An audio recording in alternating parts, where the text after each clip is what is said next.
Secrets of Astrology welcomes you in Lost Horizon of Astrology Varga Engineering series. I am your Astromate. Today we are going to ask Astromaster U K Jha a straight and blunt question.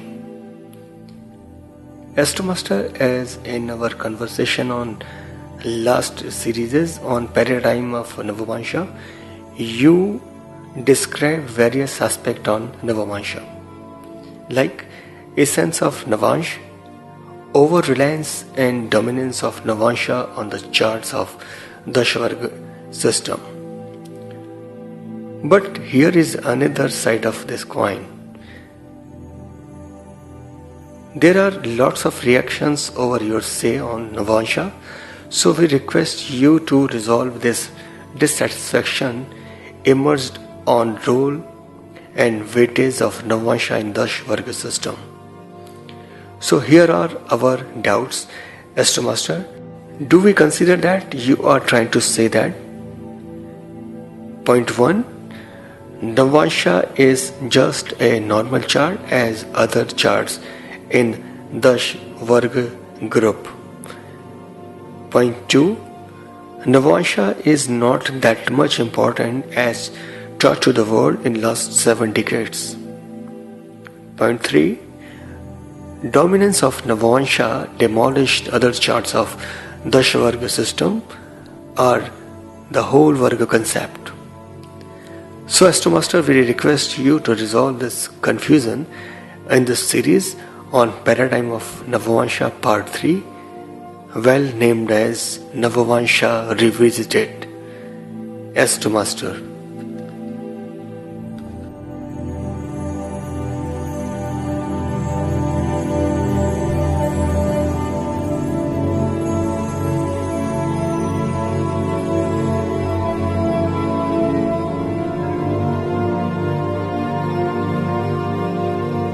Actually, in my earlier talk on paradigm of Navamsha, you can see that I have nowhere said that Navamsha is a useless division or that the astrologers should not use it for the purpose of prognostication. I have not told all these things. So I don't understand why should there be any confusion in this respect. I have only tried to caution the astrologers that extra importance need not be given to this Varga, that is Navamsha, because it is also just like one of the many other Vargas that we prepare for the horoscope.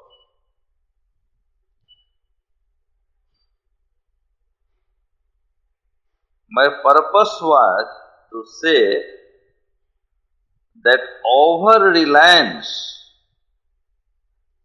on any particular Varga, say for example Navamsha, is neither any sign of prudence nor can it be deemed logical from any angle.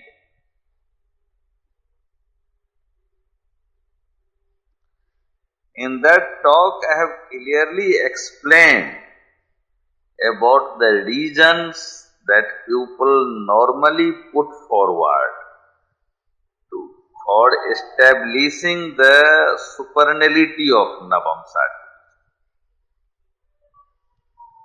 And I have explained there that most of those logics bear the smell of say personal feelings and do not contain actual substance in astrological parlance.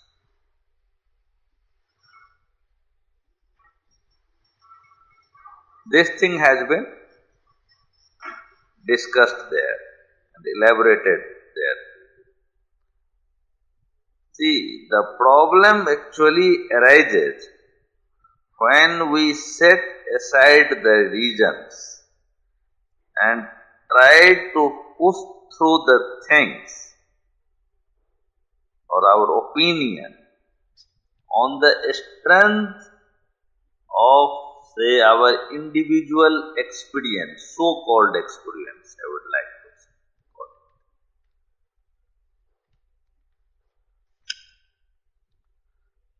We, in fact, fail to fathom the fact that the personal or individual experience on which we endeavor to bank upon may have come out of some wrong conclusions and faulty interpretations of the planetary glyph found in the birth chart.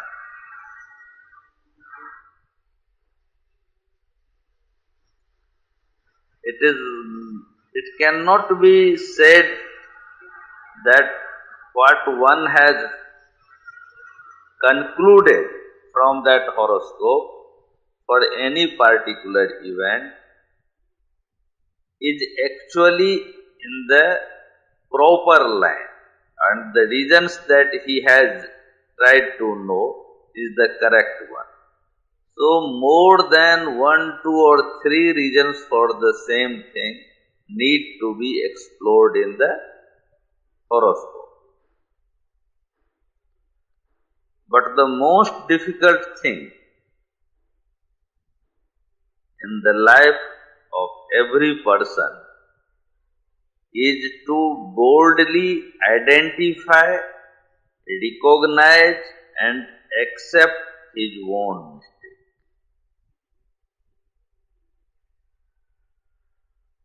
Because it is a general human tendency that we think that whatever we say or understand is the only correct thing, and our decision or conclusion is the final one.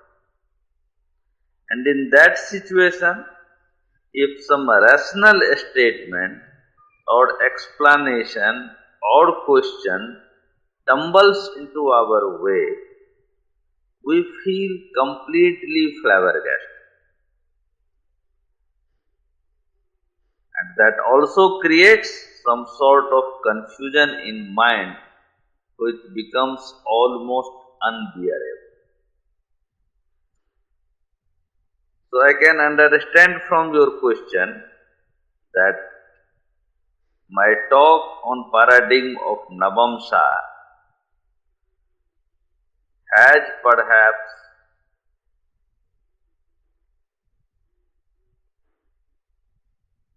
created an identical situation for majority of our astrological brethren.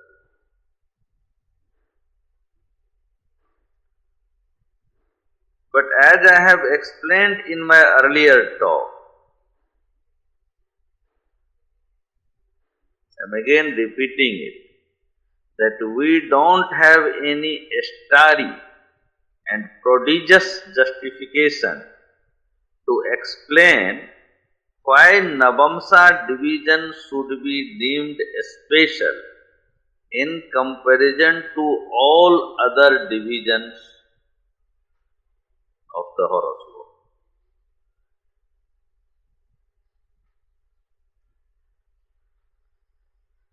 Though we don't have any sound reason, but our mental setup or thought structure has been forcefully fixed or say fitted with a nail,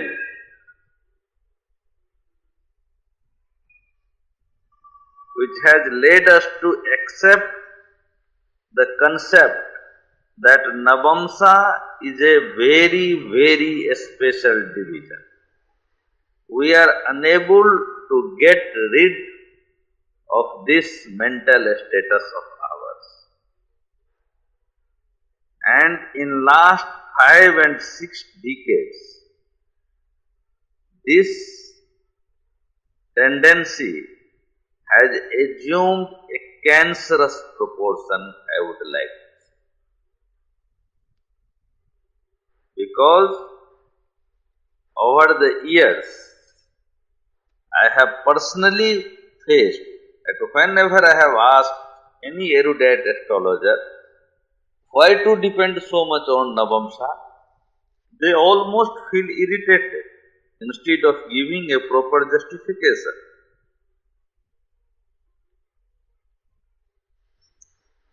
And the new astrologers who have developed their knowledge base during this period of say last 4 or 5 decades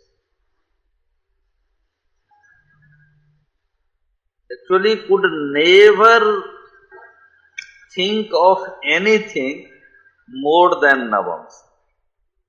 They are unable to think of a situation when they will have to dispense with this chart for interpretation of the birth map. Because they have been taught that Navamsha is even more important than the birth. That is why all sorts of things have been said in praise of Navamsha. For example, say, it is taught that if a planet is exalted in the natal chart but debilitate in the Navamsha chart, it will give the effects of its debilitation only. On the contrary, if the planet is debilitate in natal chart but is exalted in Navamsha chart, it would get very good results of its exaltation. There is no sound reason for such ridiculous perception. But it has been hammered to become settled in the minds of the astrologers, minds of the students, and when somebody is trying to shift their way of thinking from that pivoted point, it pains them. If someone tells that Navamsha need not be given such an elogized importance, then it becomes inconvenient for majority of the astrologers to accept the thing intellectually. And naturally, that creates confusion as well as irritation also. See what I am telling, that Navamsha may have some other importance in other perspective, but definitely not additionally important in the process of divination of the birth chart. I would like to dwell upon this point for few seconds so that the things may become intelligible, more clearly intelligible. Let us take the question of exaltation and debilitation.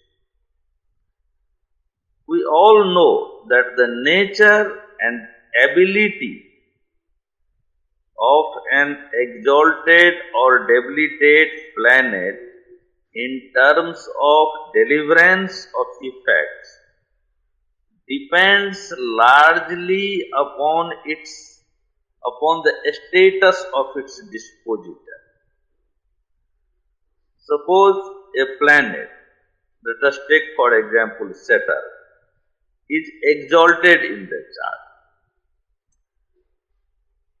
Not to judge its ability for yielding good results, we shall have to necessarily look at the status of the Venus in the horoscope. Venus means the dispositor of Saturn in the said condition. Now, if that Venus is debilitate, the house occupied by Saturn would become weak. That is the normal principle of astrology. Hence, this exalted Saturn would also suffer a setback. It cannot be free from that situation.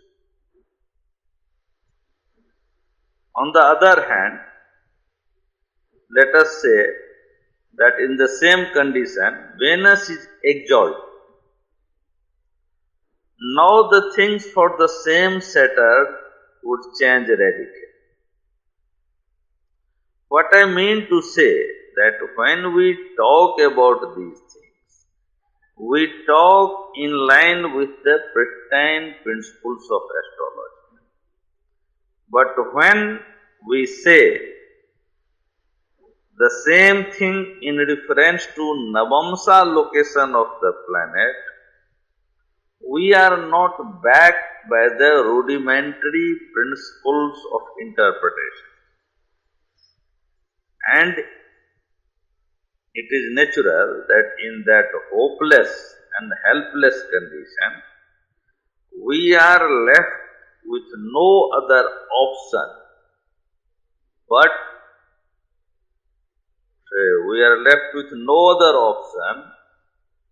except to accept the wrongly drawn conclusion that Navamsha is a very special and supernal division, and the behavior of planet changes according to its position in Navamsha. This will mean that the position of planet in Navamsha will acquire an energy field that will prevail upon the energy field it has got in the natal chart or in other divisional chart, and that is not acceptable. That cannot be accepted.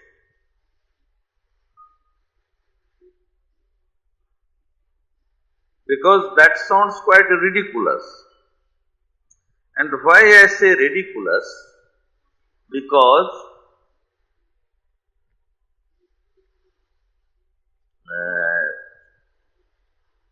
it is not well supported by the astrological principles and descriptions available in that text. See, just let us look at the chapter of Varga in any standard astrological text and try to read it with an open mind and I would say with a very corybantic currents of analysis. What we find there? We find description about different Vargas and the procedure for erecting the different divisional charts. Table to this effect for the help of the students have also been given there by the commentators. But nowhere we find as to which divisional chart among all the divisional charts is more important or most important.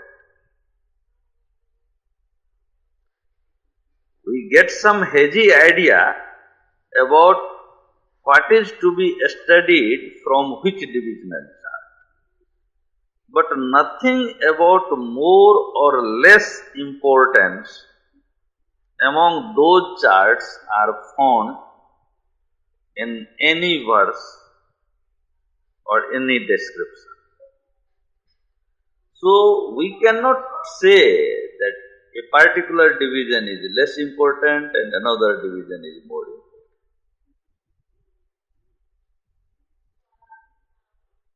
And it is very difficult to say that any particular division is the most important division among all. Then subsequent to that, we find the description about different types of bargas, say Sadbarg, Saptbarg, Dasbarg, Sodasbarg, etc. And we find a set of divisional charts that constitute that barga. There we can clearly say that Navamsa is merely a constituent of those bargas, like any other division, which has been selected for constitution of that barga. And there is no description is found that Navamsa should be given a special importance here. We don't find any mention to this effect anywhere, which suggests that Navamsa should be given a special importance while deciding the Vaiseshikams. Because from those, say, Sadbarg, Saptbarg, Dasbarg and Sodasbarg, we ultimately determine the Vaisheshikams of the planet. And it is not suggested anywhere that Navamsa should be treated, and position of planet in Navamsa should be treated in a different way, or for their position of the planet in Navamsa chart, say, should be given some extra point or less point, etc., for determination of Vaisheshikams. In that condition, I don't understand why and how a special significance to Navamsa can be accorded, and with what logic.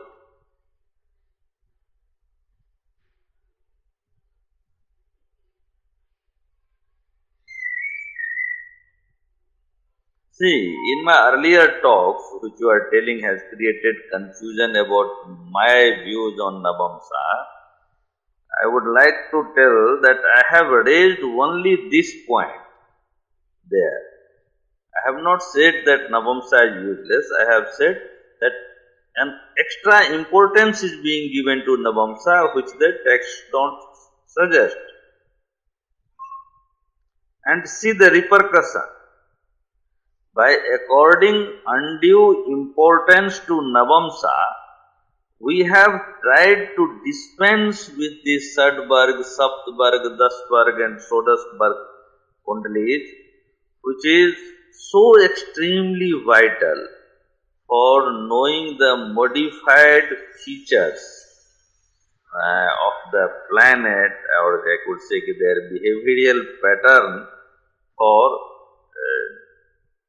deliverance of a particular type of effect.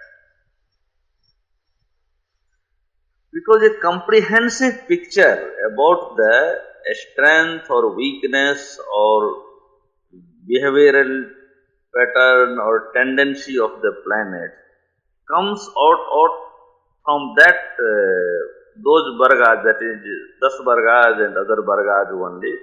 I have earlier talked that Das barga is more important, and perhaps it was only in vogue. And without going into those things, we cannot come to some very accurate conclusion. Only on the basis of the position of planets in those bargas, we can come to some conclusion regarding the tendency of the planet for delivering results. But because of our attitude, rather I would say obstinate insistence, to consider Navamsa as a very special division, we have finished a very vast, I would say, chapter or division of the astrology called Varga Jyotish, that has been nearly killed. And with that, we have also forgotten the grand principles of Vargat Vargam or erection of the charts. That is how a divisional chart comes out of another divisional chart. That is Vargat Vargam. And all this has happened due to our own fatal attitude. Because of our obstinate view and say intense love for treating Navamsha in a special way, all this had happened. And that too without any sound reason. So I think the things stand clear and there is no question of confusion in this respect. I would again say, suppose a planet is exalted in Navamsha but is ill disposed in other Varga charts. Will any sensible astrologer then consider that planet as strong for delivering favorable results? It may be exalted in Navamsha, but in other Vargas, it is say placed in the signs which is identical with, I would say, 6th or 8th house of the nativity, then what would be the conclusion? That is why I said that one should not overly rely on Navamsha or the planet of position in Navamsha and must look into the properly constructed Dasvarga charts for having a better perception about the tendency and behavior of that planet. And that's all. Hope this would be able to clear the confusion.